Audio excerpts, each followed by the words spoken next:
Gustavo, vamos começar pelo nome da banda. A história ela é bem interessante. Eu tinha uma banda há uns 2 anos atrás, 3 anos mais ou menos, chamada Dr. Cogumelo. Por que Dr. Cogumelo? Existia um médico na década de 80 aqui em Guaçuí, que era um cara que tinha algumas histórias assim, que ficaram como se fosse uma lenda mesmo, virou um mito na cidade. Eu tava querendo montar uma banda e tava na minha casa com os amigos, começaram a contar histórias sobre esse médico e tal. E, pô, eu falei, cara, é um nome interessante, Dr. Cogumelo. Eu coloquei o nome da base do Dr. Cogumelo. A Dr. Cogumelo acabou, né? Depois de um ano, a Dr. Cogumelo terminou e eu continuei gostando do nome, de Cogumelo, Dr. Cogumelo. Eu falei, pô, um nome interessante para colocar na banda.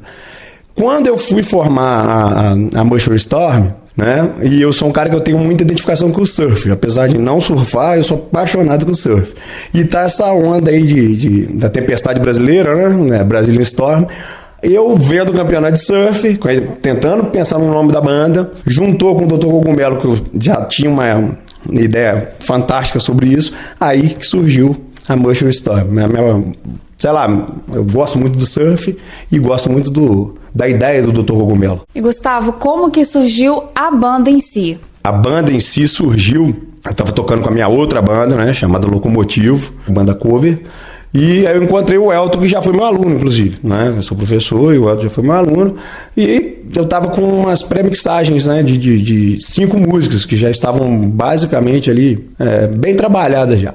Aí resolvi mostrar pro Elton nessa festa que a gente estava tocando, foi até um carnaval, uma festa alternativa, né, para quem curte o rock and roll. E aí eu chamei ele no carro e falei, cara, escuta esse som. E ele gostou e ele já estava com um projeto para colocar vozes, né, em umas músicas dele. Aí ele falou, cara, vamos fazer isso aí. Ele estava morando em São Paulo, né? No estado de São Paulo.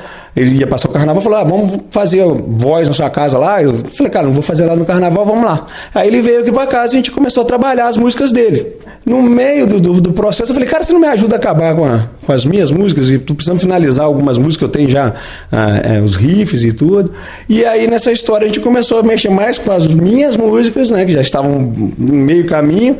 E nessa história toda, aí faltava só o convite, né, cara? Começou o negócio a fluir muito bem, aí eu fiz o convite para ele para entrar na banda e acabou, a gente formou aí a Mushroom Storm, né? Em março ele resolveu aceitar meu pedido de casamento.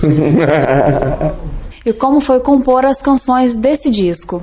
Olha só, as letras, elas são basicamente em inglês, não é? E a minha esposa fala inglês, né? E eu queria fazer um álbum em inglês, né? E nesse processo, né, eu com ela, eu falava mais ou menos a ideia do que eu queria falar com aquela música. Eu já tinha feito, eu e o guitarrista, algumas músicas, algumas eu fazia já a parte da melodia da música. E aí nós dois, né, eu dando a ideia mais ou menos do que seria dito e ela fazendo, né, a letra. Quer dizer, foi um trabalho basicamente, né, bem difícil, né, porque ela que fala o inglês, mas eu queria que ela colocasse alguma coisa que eu queria dizer naquela letra. E uma música, uma delas, acabou que ela fez em português para passar para o inglês, que é um blues até. Né? E como a letra ficou legal, quem começou a escutar essa letra falou, cara, não tira ela do português não, porque tá bonita a letra, tá uma letra bem blues mesmo. E aí acabaram me convencendo de manter a letra em português. Agora, enfim, é uma pegada de um rock que tem uma inspiração em algumas letras de psicodelismo, né? Da década de 70. O blues é blues, né, cara? Vai falar de amor, talvez de sofrimento, né? E sempre nessa linha, né, de falar de algumas questões de fundo emocional ou de uma viagem mesmo para o psicodelismo mesmo, para aquela questão do rock and roll de 70, que a influência da banda ela é bem setentista ali. A gente mergulha um pouquinho na década de 90, né, tem uma música que tem um estilo, pode puxar assim pro grunge, né? A gente tem uma música que tem uma pegada mais pro lado do surf music, né? Eu acho isso pelo menos, mas a base mesmo aí seria aí um som mais setentista mesmo, né? E são as influências de uma parte da banda, né? E o blues. E aí o processo foi esse, falar dessas questões aí, né? Agora o Elton acho que pode falar um pouco mais das letras que ele fez, né? Que inclusive é a que leva o nome do álbum, que é At Home, que a gente estava batendo um papo um dia, né? E eu conversando com ele sobre as viagens que eu já fiz pelo mundo e que cada país que eu fui e tal, eu me sentia bem ou em paz comigo mesmo dentro da minha casa. E o disco foi produzido basicamente dentro da casa da gente. Então, aí veio a ideia de At Home, né? E ele escreveu essa letra, chegou com a letra, eu achei fantástico, cheguei a me arrepiar quando eu li aquela letra, eu falei, poxa, que letra, cara, que tem tudo a ver com o pensamento, né? E ele foi de uma sensibilidade danada de ter pegado aquilo ali, chegar que no outro dia ele tava com aquela letra ali que eu fiquei, né? Ficou muito legal, mas ele pode falar disso aí melhor, né? Dessa parte aí das letras que ele fez. Elton, e de onde surgiram as suas inspirações? Basicamente, para compor, eu imagino uma história e tento dar uma sequência pela história e fazendo a letra já numa parte ritmada, sabe? Pra, tipo assim, já ter um formato musical. Por exemplo, igual At Home, eu me inspirei numa conversa que eu tive com o Gustavo, disso que a gente estava tendo. Outras músicas eu imaginava uma situação, porque como eu não era da banda no começo, eu compunha muita coisa inspirando na pessoa do Gustavo, sobre o que ele faz, sobre o que ele pensa. Então, isso me inspirou a escrever algumas músicas. E a composição em si, eu fiz parte da metade das composições do álbum. E dessa metade, são 5, né? 4... Eles tinham ideias já da música, da parte instrumental, e me passaram. Eu sequenciei a música, botei ela no formato musical, fiz letra e melodia. E tem uma que é inteira de autoria minha, que eu já tinha mostrado pro Gustavo que ele gostou, e a gente decidiu botar no CD. Elton, como foi o processo de gravação do disco, que eu sei que é todo independente? Como é fazer um disco todo independente? Sim. Olha, o processo de gravação, ele já é um processo bem conhecido. Por exemplo, a gente grava os instrumentos separadamente, mas a gente usou tudo que a gente tinha de equipamento, a gente comprou alguns equipamentos. Eu já tinha uma noção de produção musical, de gravação, porque eu toco guitarra, eu sou guitarrista basicamente há muito tempo, então eu sempre gravei minhas ideias para deixar registrada. Eu já tinha uma noção de como funciona o processo de gravação, como mixar. Com os equipamentos que a gente tinha, a gente fez o melhor que pôde, é lógico que sempre a criatividade vai superar equipamento, entendeu? Não adianta você ter um estúdio gigante se você não tiver criatividade, talento, bom senso. Então a gente usou basicamente o que a gente tinha e conseguimos fazer o álbum da melhor forma que deu. Porque antes do Elton chegar, né, a gente estava já penando aqui, né?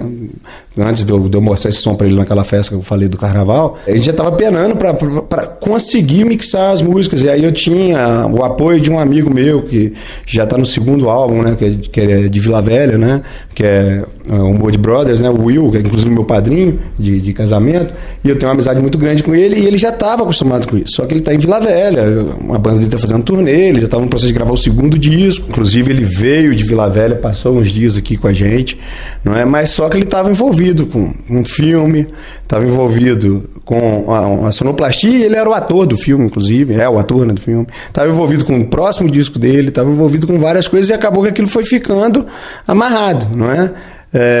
E eu estava me sentindo mal com aquilo, eu estava ansioso para concluir aquilo que já era uma ideia de 2 anos, né, que começamos a fazer letras, eu e minha esposa, em 2014, né, quase 2 anos. E aí o que acontece? Foi de ajuda? Foi que a gente começou a fazer como se fosse o esqueleto da coisa ali. Só que a partir do momento que o Elton entrou, que a coisa deu uma fluída mesmo, porque estava bem agarrado. Então já existia esse processo? Já, mas era um processo que estava muito lento, porque eu dependia desse cara aí, que é meu amigaço e tal, mas que ele estava envolvido com vários outros projetos que acabou, e a distância também estava dificultando. Então o Elton veio para solucionar inúmeros problemas, né? Que vai desde a gravação, mixagem, até o processo de criação de arte mesmo, que também foi muito da mão, quase que totalmente a mão do Elton na criação de arte, né? Tanto da parte do CD quanto do lyric video que a gente lançou na internet, né? Então ele foi de fundamental importância para todo o processo. Como você descreve fazer um produto totalmente independente aqui no Brasil? Tem 2 problemas aí. No Brasil já é difícil. No interior do Espírito Santo é muito mais difícil, né? Não sei no interior de outros estados, né, que eu não posso falar, mas conseguir recurso para fazer isso, né? Acreditar naquilo que você está fazendo, né? Que é complicado, né? E tem muito mais gente, talvez, para colocar aquela interrogação ou 4 interrogações do que propriamente para te falar, pô, vai fundo naquilo ali. E a questão do interior, eu falo isso porque o cara do interior, infelizmente, tem esses preconceitos, né? Pô, sua banda é de onde? É do Espírito Santo. Já rolam. De onde Espírito Santo? Lá do Guaçuí. Então já rola um negócio. Guaçuí, no sul do estado, os caras estão fazendo rock and roll em inglês. Já fica aquela questão meio de desconfiança, não é? E como eu não tenho muito problema com essa questão de desconfiança, né, eu acho que se você não acreditar em você, quem é que vai acreditar? Então a gente está tentando fazer isso aí. Eu acredito muito no trabalho da gente, eu gosto muito do trabalho da gente, eu escuto, quer dizer, muitas das bandas que eu converso, né, que fazem um trabalho independente, um trabalho autoral e independente, né, sem ajuda de governo, nem ajuda de gravadora, né, profissional e tudo mais, né, eu vejo o cara falar que às vezes ele não consegue ouvir o som dele, que o processo de gravação é chato, é desgastante. Eu não, cara, eu consigo parar e ouvir a minha música. Você vai no meu carro ali, eu tô ouvindo a minha música. Então, eu gosto do que eu fiz. Então, só é disso aí, né? Já acho que já vence a barreira do independente, já vence a barreira dos preconceitos e tudo mais, porque quando eu estou escutando, eu sempre escutei o rock and roll, né? Eu acho que já valeu a pena demais isso aí, tá? É difícil, muito difícil, mas eu me considero o cara realizado de estar conseguindo concluir esse trabalho aí. Espero que não seja o único, né? Espero que a gente continue aí a fazer mais músicas que me agradem e que agrade a banda. Eu acho que a banda toda concorda com isso aí, acho que é unânime. Tem um ponto de dificuldade técnica também. Por exemplo, como a gente é independente, a gente não tem gravadora, a gente não tem, sei lá, um estúdio com a produção com um cara experiente. A gente teve que fazer o processo todo sozinho, por exemplo. Isso na mão de um produtor, a gente não estaria preocupado, por exemplo, com nível de mixagem, entendeu? Isso também, esse é um desafio técnico também existe na cena independente, entendeu? Gustavo, por que fazer as canções em inglês e não em português? A opção do inglês, né, é pela questão da sonoridade mesmo, né? Eu acho que combina com rock and roll, né? Eu acostumei a ouvir rock and roll em inglês. Vou dar até um exemplo aqui, né? Como, por exemplo, se você pegar o samba. O samba é em português. Um samba em inglês, até a bossa nova mesmo, quando você escuta ela num outro idioma, até que fica razoável a bossa nova, mas não é a bossa nova brasileira. E imagina então um samba em japonês, sei lá, eu acho que cada estilo pede uma sonoridade. Então a questão da sonoridade foi importante. E a segunda questão é a questão de aceitação, né? O Brasil hoje ele segue vários estilos musicais que não é o rock and roll, que está na mídia, e o idioma do inglês é o idioma universal. Então a gente não teria só o Brasil, né, como campo de mostrar nosso trabalho, mas também divulgar esse trabalho, né, para fora. A gente recebeu uma notícia, inclusive, que tem uma rádio na Holanda que está tocando a música da gente já, né? Então, quer dizer, a gente já conseguiu aí com 2 meses, né, já tem uma música da gente tocando na Europa, né? Será que essa música estaria tocando na rádio europeia se ela estivesse em português? E outra coisa, será que ela estaria tocando aqui também, já que aqui no Brasil não se dá espaço para o rock? Então existem 2 pontos, né, que foram importantes, mas o mais importante é a questão, para mim, da sonoridade do inglês. Para mim combina com rock and roll. De princípio isso. E depois vieram as outras coisas, né? As alegorias aí, né, já que eu falei de samba, que eu gosto de samba. Cartola. Trabalho saindo do forno quentinho agora. Quais são os planos?